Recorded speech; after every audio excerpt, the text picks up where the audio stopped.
I was born into a house of men. Not just any men. 12 brothers, each one taller, stronger, louder, and fiercer than me. I was the 13th child, the only girl, and from the moment I opened my eyes, I knew my life would not be mine. My earliest memories are not of lullabies or warm embraces, but of voices thundering through stone walls, boots stomping against floors, and fists slamming on wooden tables. My brothers were not boys, they were storms. And I was the fragile branch caught in their winds. Our father was a man of silence, a towering figure with eyes like cold steel. He believed in strength, in power, in bravery. He rarely spoke to me, rarely acknowledged me, because in his eyes, the heir to his name would never be a girl. So I was his blood. And that meant I was bound to their trials. I remember the first game as clearly as the scar it left. I was 6.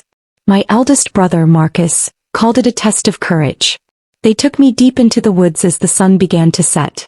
I clutched my little doll, the only comfort I had in that cruel household, but they ripped it from my hands and laughed. "Tonight," Marcus declared, "you prove if you are one of us." One of us. As if cruelty was the price of belonging. They pushed me into a hollow cave and blocked the entrance with heavy stones. The darkness swallowed me whole. I screamed, my tiny fists pounding against the rock, my throat burning from crying. Their laughter echoed outside, muffled but sharp enough to pierce my soul. I don't remember how long I stayed in that cave. Hours maybe. Long enough for the shadows to feel alive, long enough for fear to carve itself into my bones. When they finally pulled the rocks away, I was shaking, my dress torn, my cheeks stained with tears. But instead of comfort, I was met with jeers. "You are weak," one brother sneered. "Unworthy," said another. "Only the bravest is worthy of being our father's heir." That sentence would become my life's curse. Bravery, to my brothers, was not about facing danger for honor. It was about cruelty disguised as tradition. Every week there was a new test. At 8 they made me climb the tallest tree in the orchard. My hands bled from the bark, my knees scraped as I clung desperately, while below them they jeered, "Fall, little sister. Prove your strength." At 10 they tied a rope across the river and commanded me to cross it. The water churned below, wild and merciless. I couldn't swim. I cried, begged, pleaded. They shoved me forward anyway. By some miracle, I clung to the rope until my arms gave out and I dropped into shallow water near the bank. They laughed until their stomachs ached. At 12 they blindfolded me and left me alone in the woods overnight. I remember the snapping of twigs, the howl of wolves, the way every sound felt like death approaching. When I stumbled back home at dawn, shaking and covered in scratches, they called it proof of courage. But it was never courage. It was survival through humiliation. Through it all, my father remained silent. He watched from the shadows, his face unreadable. Once I ran to him after a test, bruises all over my body, tears streaming down my face. "Father," I whispered, "why do you let them do this to me?" He looked at me, his eyes cold. "Only the bravest is worthy of being my heir." That was his answer. His only answer. And in that moment I realized he would never protect me. His silence was consent. His silence was betrayal. So I learned to stop crying. I learned that tears were fuel for their cruelty. That begging only fed their hunger. That silence was my only shield. But silence is heavy. It presses down on your chest until you cannot breathe. It grows inside your head until your thoughts become screams. And the longer you carry it, the more it consumes you. By 13 I had mastered silence. I endured every blow, every taunt, every cruel game with a straight face. My brothers called it strength. But inside I was crumbling. Viewers, do you see how abuse hides behind masks? My brothers wore the mask of tradition. My father wore the mask of silence. And I wore the mask of strength. But masks are lies. And lies, when worn too long, begin to feel like truth. I was not strong. I was broken. But because I didn't cry, because I didn't fight back, they thought I was enduring. And so they pushed harder. By the time I was 15, the games had turned into rituals. Every season brought a new test. In winter, they forced me into icy rivers, laughing as my lips turned blue. In spring, they made me sleep in open fields, exposed to storms. In summer, they burned my hands with hot stones to see how long I could hold them without screaming. In autumn, they made me fight animals in pits, calling it proof of survival. Every time the words followed. Only the bravest is worthy of being our father's heir. They believed it. They lived it. And slowly I began to believe it too. But something else was growing inside me, darker than fear, stronger than silence. It began as a whisper. One day you will make them pay. I buried it at first. I told myself I wasn't capable of hatred. I told myself I was still their sister. But the whisper grew louder with every scar, every humiliation, every cruel laugh. Until it wasn't a whisper anymore. It was a vow. Looking back now, I see that my childhood ended the day they locked me in that cave. From then on, I was not a child. I was prey. And they were predators circling me with cruel grins, sharpening their claws with every so-called test. But what they didn't know, what they never imagined, was that prey sometimes learns to bite back. And when it does, predators bleed. If childhood was cruel, then my teenage years were merciless. By then my brothers were no longer boys, they were men. Men with muscles hardened by farm work, voices deep with authority, and eyes that gleamed with malice whenever they turned to me. The games of childhood became something darker, something ritualistic. They called them trials. Each trial was meant to prove who among us was strong enough, brave enough, ruthless enough to inherit our father's name. But it was never really a contest. The outcome was decided before it began. They would win and I would suffer. The first winter after my 13th birthday, they took me to the river.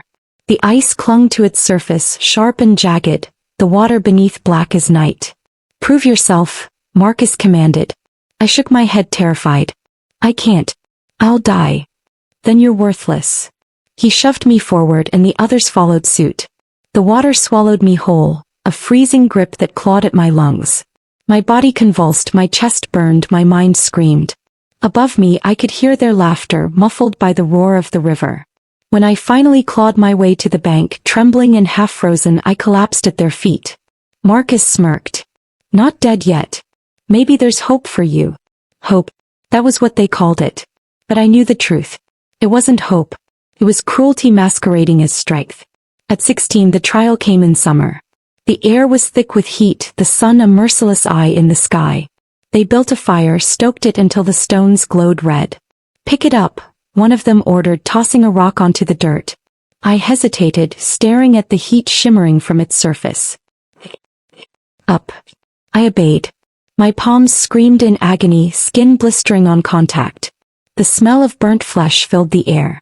I bit my tongue until blood pooled in my mouth, determined not to give them the satisfaction of hearing me cry out.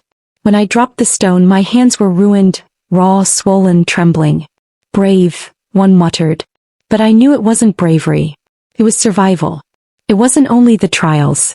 The torment became part of daily life. They locked me in the cellar for hours, sometimes days, just to watch me crawl out with dirt in my hair and hunger in my eyes. They doused me with cold water in the middle of the night, laughing as I shivered uncontrollably. They tripped me at meals, spilling food so I would go hungry. And when I dared to resist, when I dared to scream or push back, they punished me with twice the cruelty. By then silence had become my weapon. I stopped begging. I stopped pleading. I endured with a stone face, my screams buried so deep inside me that they no longer had a voice. All the while my father remained distant. He was a presence, yes, but never a protector. He watched from the edges, a silent judge who never interfered. Sometimes I wondered if he even saw me, or if to him I was invisible, a shadow, an inconvenience, a reminder that his only daughter could never truly be his heir. Once I gathered my courage and approached him. My hands still bore the blisters from the stones, my voice quivered with desperation. Father, I whispered, why do you let them hurt me? He looked at me, his face expressionless. Only the bravest is worthy of being my heir. That was all. No comfort. No protection. Just the same cursed words repeated like scripture. 15 years of this. Do you know what it does to a person? You stop recognizing yourself. You look in the mirror and see a stranger with hollow eyes and scars etched into her skin.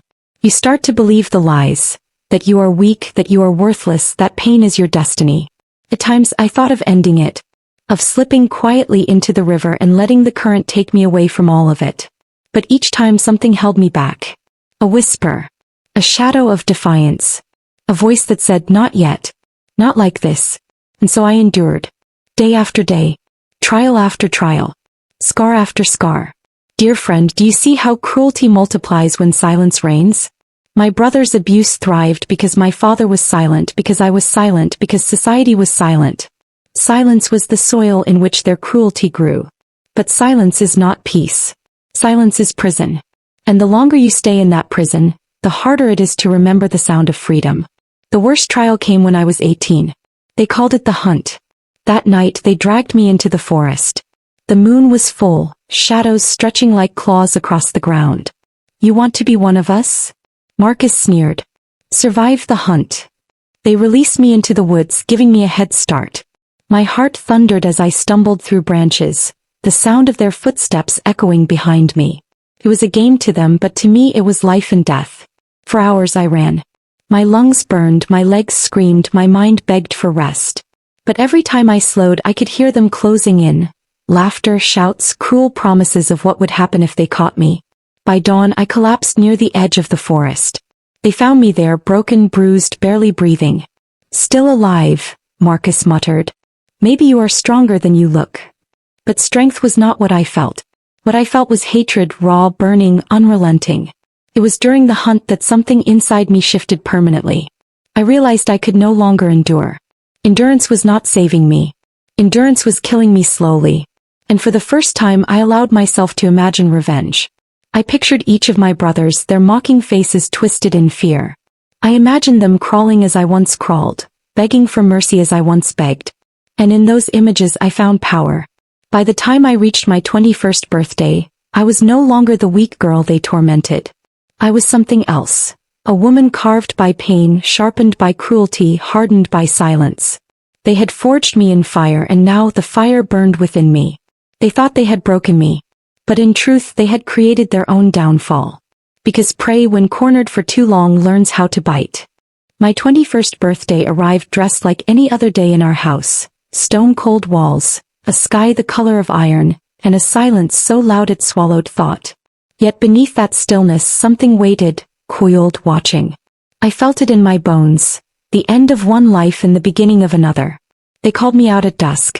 The courtyard brimmed with torchlight, each flame a small, hungry eye. My 12 brothers stood in a semicircle, boots grinding gravel, faces carved in cruelty. At the center, an iron ring fixed into the ground, a length of chain coiled beside it like a sleeping snake. I understood before anyone spoke. This would not be a game. It would be a message. They would brand me, break me, bury me as a warning, so that no girl would dare dream of inheritance again. Marcus stepped forward, the eldest, a king in his own mind. Tonight, he said, you prove you are nothing. You will kneel, you will submit, and when dawn comes you will crawl. I looked past him to the shadowed veranda where father stood, a statue with a pulse. He didn't speak. He never did. His silence lifted the torchlight like judgment, as if the flames themselves were ashamed. I should have been afraid. For 15 years, fear had been the air I breathed. But standing there I felt something else. Not courage. No, courage is tender. What moved in me then was colder than courage and sharper than despair. It was clarity. They had mistaken my silence for surrender. They had mistaken my endurance for emptiness. They did not know that endurance carves out a secret room inside you, a chamber where you store every insult, every bruise, every night spent in the dark counting your heartbeat and wishing it louder. They did not know I had been building an altar there and that tonight I would set it on fire. Marcus tossed the chain at my feet. On your knees. I didn't move. A few brothers chuckled. Others glanced uneasily at the veranda. The youngest, Leo, shifted his weight, his jaw tight. He used to leave crusts of bread near the cellar door when I'd been locked away. He never admitted it and I never thanked him. Gratitude was dangerous in our house. It made you visible. Marcus' smile thinned. On your knees. I spoke softly, so softly he had to lean closer. No. The courtyard inhaled. Before the word could echo, Brant lunged, fast as a whip. He meant to shove me down, he always did. I stepped aside. He stumbled, cursing, caught himself, straightened like a bull pawing dust. He charged again. I didn't resist. I shifted. It wasn't strength, I didn't own any compared to theirs.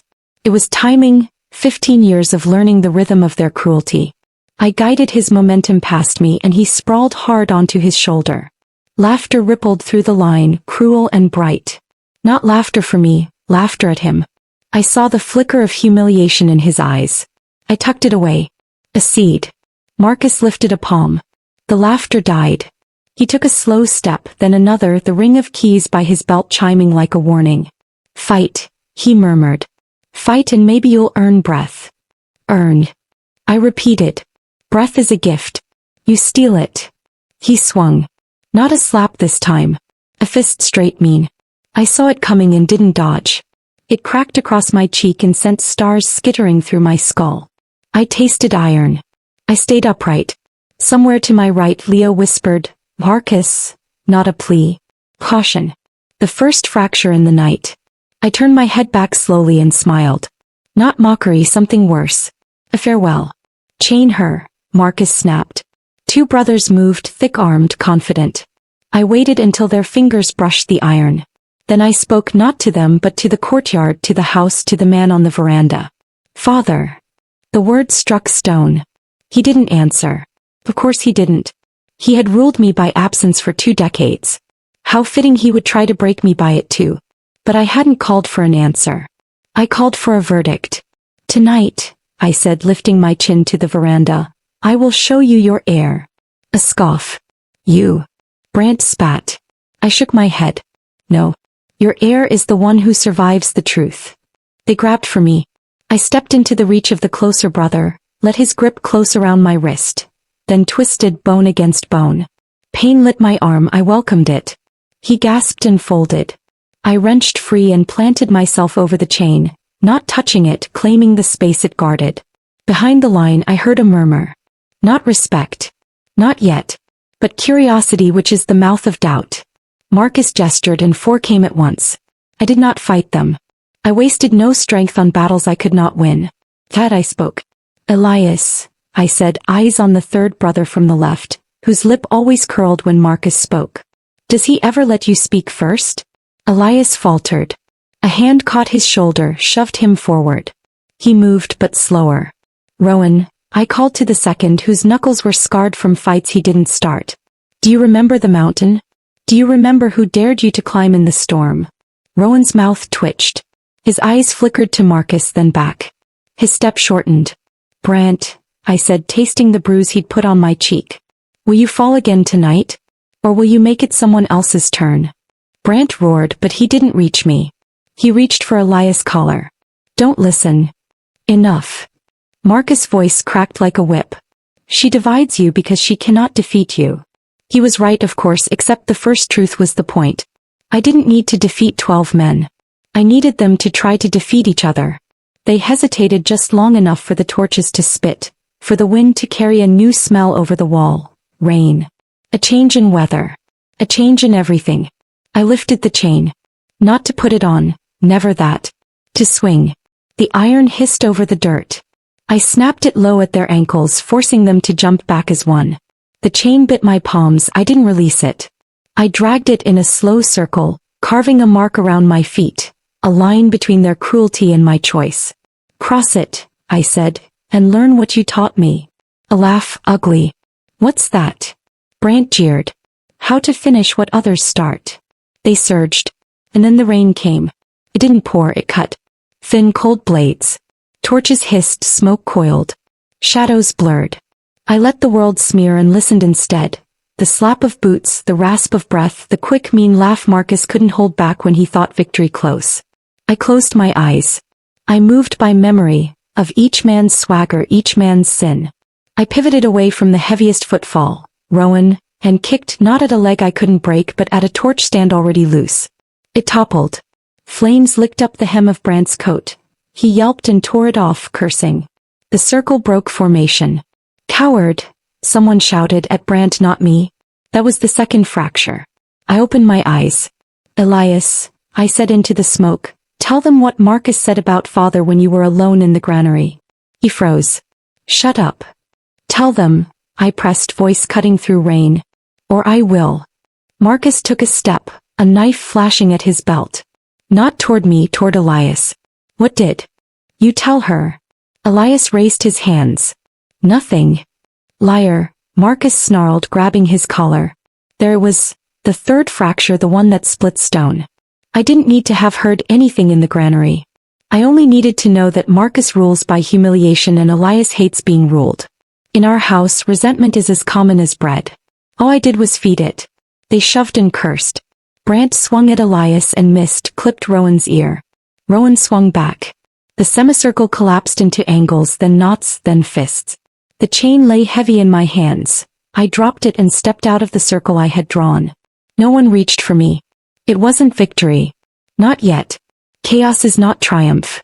Chaos is opportunity. I walked, calmly, deliberately, toward the veranda. The rain slicked my hair to my face. The bruise on my cheek buzzed like a hornet. Father stood as if bolted to the boards, eyes fixed somewhere past me. On the fight, on the shame, on the truth arriving late and uninvited. Look at me, I said. He did. For the first time in years he truly looked. Not at my defiance, at my resemblance to the woman he married and buried before I learned to speak. I saw the memory pass through him like a storm cloud over sun. Regret softened nothing, it only made his silence older. Your sons taught me what you allowed, I said. They taught me that strength is cruelty and bravery is pain. They taught me that silence is law. He said nothing. I took another step. Tonight I refuse all three. A crash behind me. Marcus had slammed Elias into a post. Splinters jumped. Leo grabbed Marcus' wrist. Enough, he shouted, voice cracking like a boy's and ringing like a bell's. Marcus wheeled, face madness and rain. Traitor. He drove an elbow into Leo's ribs. Leo folded, breath gone. I turned without thinking, ready to put my body between them as I had done 100 times for a sister I never had and would become for myself. I didn't need to. Rowan stepped in first. He caught Marcus' forearm. No. It was a small word, but it changed the night's orbit. The other brothers, so long tuned to Marcus' cruelty, hesitated, eyes searching for the old rhythm and not finding it. Rain hissed. Torches guttered. The courtyard stank of smoke and pride. Somewhere, a hawk screamed as if morning had come early. Marcus looked from Rowan to Elias to Leo, calculating how quickly he could break each and whether breaking one would bind the others. That was when he made his first mistake of the evening and his worst mistake of his life. He chose me again. He lunged. I didn't run. Running belonged to the girl in the woods. The woman in the courtyard had learned a different lesson. I shifted just enough that his weight slid past me, then turned my palm and let his momentum carry his jaw into it. It wasn't a strike. It was a redirection. His teeth clicked, he staggered. I learned from you, I said. He came again, sloppy with rage. I let him in close, so close I could smell the vinegar on his breath. Then I spoke where only he could hear. You're not brave. You're afraid of being small. He recoiled as if I'd cut him. In a house that worshipped bigness, I had named his god false. Rowan seized him from behind. Elias grabbed his other arm. Leo, still wheezing, planted himself in front of me like a sapling that doesn't know it's thin. The others hovered on edges, waiting for a command that wouldn't come. Let me go. Marcus snarled. No, Rowan said again, stronger. No more. The courtyard exhaled. Behind the rain, behind the smoke, I heard something I hadn't heard in 15 years. The sound of a wall beginning to fall. Not with a crash. Those are for theaters. Real walls fail with a sigh. I turned to Father. You can end this, I said. Or I will. His throat worked. For a heartbeat I thought he might speak. Perhaps he imagined himself stepping into the night, laying hands on shoulders, declaring a new law where daughters counted and sons answered. Perhaps he saw the boy he once was and the man he had become and found the distance unbearable. He looked away. And there, the breaking point, the clean snap inside me where hope had clung like ivy to a dead tree. It didn't hurt. It clarified. Very well, I said to no one and everyone. I walked back to the iron ring, lifted the chain once more and coiled it over my shoulder. A weight I had not chosen, a weight that would never again choose me. I faced the 12 men who had made a religion out of my suffering and spoke the last soft words I would ever give them. You taught me that only the bravest is worthy of being our Father's heir, I said. Tonight I accept your lesson and remove your teacher. They stared, uncomprehending. It didn't matter. The meaning wasn't for their minds, it was for their bones. It would reach them by morning. I set the chain down at Marcus' feet. Pick it up, I said. No one moved. Up. Rowan's grip tightened on Marcus' arms. Elias' jaw clenched. Leo's eyes shone, a boy's grief naming itself a man's resolve. Around us, the others shifted, each calculating which way to tip with the least cost to their pride. Marcus laughed, thin, high, a crack in a frozen lake. You think you can? I don't think, I said, stepping close enough that my breath fogged his cheek. I know, because I have already begun. His pupils flared. For the first time he saw past the bruise and the rain, past the sister he thought a toy, and recognized his reflection, the one I'd been polishing in the dark. The night went still. I turned, walked through the parted line of brothers and left the courtyard without running. Behind me the house did not follow. Ahead of me the rain eased to a whisper. Between those two silences a new law took root. Not the law of father. Not the law of Marcus. My law. Revenge is not born in a moment. It does not fall like lightning from the sky. No, revenge is a seed planted in the soil of pain, watered by humiliation and fed by years of silence. And mine had been growing for 15 years. That night in the courtyard, when Marcus lunged and Rowan pulled him back, I saw it clearly. Their bond was not iron. It was glass, solid only until struck. And I would be the hammer. I began with whispers. Not loud accusations, not open challenges, just whispers. To Elias I said, Marcus told father you were too weak to ever lead. To Rowan I murmured, Brant mocks you behind your back, says you are nothing without him. To Leo I reminded, they will never forgive you for standing in front of me that night. They call you traitor. I didn't need to invent lies. All I had to do was sharpen truths they already feared. Brothers who spend their lives proving themselves do not need enemies. They are their own enemies. And so suspicion grew. The trials continued, but now they were not pointed at me. I flipped the script. I dared Brant to climb the mountain in the middle of a storm. I dared Elias to cross the river at night. I dared Rowan to fight the wild boar alone. And because they could not stand to be called cowards, because pride ruled them more than reason, they obeyed. Some returned bloodied. Some returned broken. Some did not return at all. Each time I stood silently in the courtyard, watching, remembering every bruise, every scar they had given me. And when they fell, I did not lift a hand to help. The more they failed, the more paranoia spread. They began watching each other with suspicion, searching for betrayal in every glance. At night I would slip through the halls and rattle doors, whisper their names through cracks, leave marks on walls that looked like shadows of claws. They believed in tradition. They believed in curses. And so I gave them both. Soon they began to fear the dark, the same dark they once threw me into as a child. Now every flicker of torchlight made them tremble. Every shadow was a threat. I did not need chains or fists. Fear was my weapon and fear obeyed me. But Marcus was different. He clung to control, clawed at it with desperation. He shouted louder, struck harder, demanded obedience from brothers already slipping away. The more he tried to hold them, the more they pulled back. One night I found him alone in the granary, muttering to himself, clutching a bottle of spirits. His eyes were wild, his hands shaking. You think you've won, he spat when he saw me. You think they listen to you. But you are nothing. Nothing. I smiled, the same smile I wore in the courtyard. Nothing has already taken everything from you.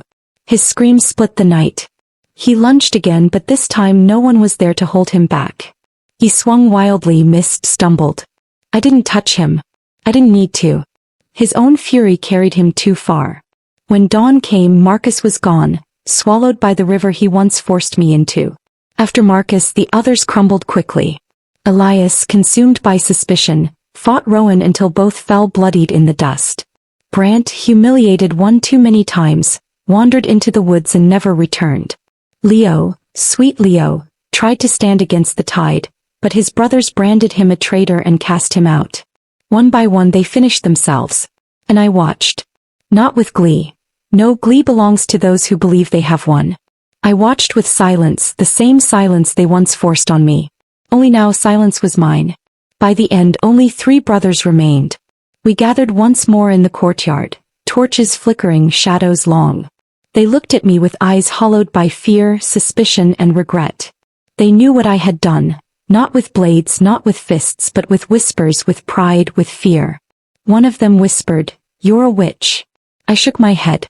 "No. I am your mirror." They lunged, desperate, broken. But they were no longer 12 storms. They were fragments. And fragments cannot stand. When the dust cleared, they lay defeated not by me but by the weight of their own cruelty. I stood alone in the courtyard, the chain at my feet, the torches hissing in the wind. For 15 years, they had said only the bravest was worthy of being father's heir. And now there was no one left but me. Viewers, do you see how revenge is not always blood and blades? Sometimes revenge is patience. Revenge is watching those who broke you collapse under the weight of their own sins. They taught me that cruelty is strength. I showed them that cruelty devours itself. They said silence was weakness. I proved silence can be a weapon. They swore only the bravest was worthy of our father's heir. And in the end their bravery was nothing but arrogance. I did not strike them down. I did not spill their blood. I simply let them taste what they once fed me. Fear, suspicion, silence. And it destroyed them. When the house finally quieted, the quiet was not peace. It was a hush after thunder, a ringing in the ears that made every breath sound loud. I stood alone in the courtyard where so much had been taken from me and so much had been returned. Not joy, not innocence, but power. The chain lay where I'd left it, dark with rain, harmless without hands to wield it. I thought victory would feel like sunrise. It didn't. It felt like a bruise discovering it could stop hurting. People will ask whether I regret what I did, how I divided them, how I turned their pride into a trap and let fear do the rest. Regret is the wrong question. The question is, what did it cost? It cost the version of me who believed family must be followed even into fire. It cost the hope that a father's silence could still become a father's love. It cost the myth that endurance is the same thing as strength. I mourned those losses. But vengeance did not make me a monster. It made me honest. It brought the truth into the open where lies had slept for years. The truth that cruelty calls itself tradition when it wants to be worshipped. That silence passes as virtue when it is only fear wearing a clean shirt. That bravery, in the mouths of tyrants, means obedience from the bruised. I did not win. I ended a game I never agreed to play. In the days that followed, I walked through each room of the house like a pilgrim crossing holy ground. I touched the cellar door I'd learned to pray behind. I traced the seam in the floorboards where I had hidden scraps of bread for a child I no longer was. I stood at the back window and watched the river carry the sky away, hour by hour, without asking permission. Freedom, I learned, is not a parade. It's the daily permission to put your name back in your own mouth. I buried no one. I raised no banners. I simply lived, and that was rebellion enough. Father passed me in the corridor once, his hand grazing the wall as if he needed the house to hold him up. He looked older than the doorway, older than the stones. I waited for a word, an apology, a command, a blessing, anything, but he offered me the only language he had ever truly spoken: quiet. I nodded and kept walking. You cannot buy rain from a dried well. As for Leo, the boy who had once left crusts at the cellar, I found him at the edge of the orchard, staring at the mountain he had never dared to climb. We didn't speak. Some debts are not paid in words. He turned, met my eyes, and lifted his palm in a small, steady vow. No more. It was enough. The others? Some drifted into the distance, smaller with every mile. Some tried to rebuild themselves from the splinters of their certainty. Some learned. Some didn't. Learning is a door no one can force you through. I did not stay in that house forever. You can forgive a storm and still move inland. I sold what was mine to sell, left what was mine to leave, and carried with me what the years could not steal. A spine, a voice, a law written on the inside of my ribs. No one names me but me. And to you, yes you, listening with your own rooms of silence, hear me plainly. Endurance is not love. If your survival depends on shrinking, that is not peace. That is slow erasure. Tradition is not truth. Anything that requires your humiliation to function is not sacred. It is parasitic. Silence protects the strong, not the right. When you speak, even if your voice trembles, you break the spell. Freedom begins before the door opens. The moment you decide you are worthy of a life without fear, the locks begin to loosen. Vengeance taught me what justice could not reach. Healing taught me what vengeance could not give. The first stops the bleeding. The second teaches the wound its new name: scar. And scars are not shame. They are maps, proof you crossed a country others said would kill you. If my story sounds dark, remember, darkness is honest about where it ends. It ends where you light a match. I lit mine in a courtyard under rain with a single small word. No. And the night understood me. I have told you what happened not to glorify pain, but to expose the language it speaks so you can answer it in your own tongue. If you are standing in a house where cruelty calls itself courage, where silence pretends to be peace, let my voice be the knock at your door. Open it. Step out. Choose yourself. This is Nana's Hidden Stories, where buried truths are unearthed, where the voiceless borrow strength until their own voices arrive, where scars are not secrets but signposts. If this story met you in a quiet place, let it stand with you in the loud one you must enter next. Subscribe to Nana's Hidden Stories. Share this with the one friend who needs a match. Leave your lesson in the comments, not for applause but for the stranger who will read it at midnight and find the courage to say no. Not every ending is happy, but every ending can be honest. And from honesty a different life begins.